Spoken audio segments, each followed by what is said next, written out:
மதுரை மீனாட்சி அம்மன் திருக்கல்யாணம்.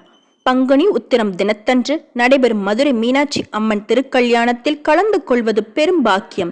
இவர்களது திருமணம் எப்படி நடந்தது தெரியுமா? மீனாட்சிக்கு திருமணம் என்றதுமே மதுரை மாநகரமே விழாக்கோலம் பூண்டுவிட்டது.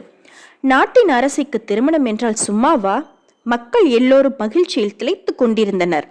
திருமணத்திற்கு நாள் குறித்து அன்று மணமக்கள் மீனாட்சியின் முகத்தில் வெட்கம் நிறைவே கிடந்தது. தனது மணாளனை முதலாக சந்தித்த அனுபவம் அப்போது அவளை சிலிர்ப்பு கொள்ளச் செய்தது. 8 திக்கும் வென்ற இமயத்தையும் வென்று வர சென்றபோதுதான் சிவபெருமானை முதலாக சந்தித்தாள் மீனாட்சி. சிவபெருமானின் பார்வை பதித்த மாத்திரத்தில் அவளது 3 தனங்களில் ஒன்று மறைந்து போயிற்றல்லவா? அப்போதுதான் தன்னுடைய மணாளன் இவரே என்று எண்ணி நாணினாள். ஒரு நல்ல நாளில் பூலோகம் வந்து மணந்து கொள்வதாக சிவபெருமான் உறுதியளித்ததை இப்போதும் நினைத்து மகிழ்ந்தாள். அப்போது அவள் ஆவலுடன் எதிர்பார்த்திருந்த சிவபெருமான் வந்து கொண்டிருந்தார். மகாவிஷ்ணு, பிரம்மா மற்றும் தேவர்கள் உடன் வந்திருந்தனர்.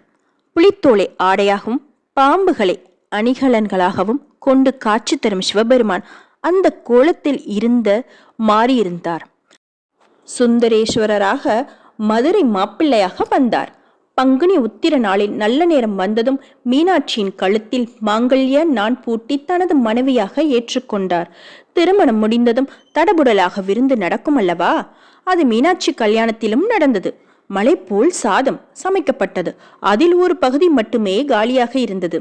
இதை அறிந்த மீனாட்சி அது பற்றி தனது மணாளன் சிவபெருமானிடம் கூறினார். உடனே சிவபெருமான் குண்டோதர்களை இருவரை அங்கு வரவழைத்தார்.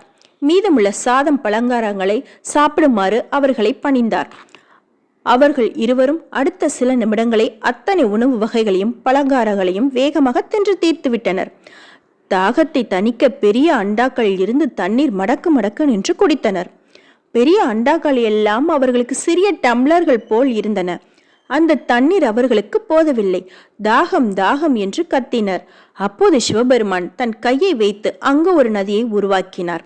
அந்த நதி நீரை குடித்து குண்டோதர்கள் தாகம் தணித்தனர்.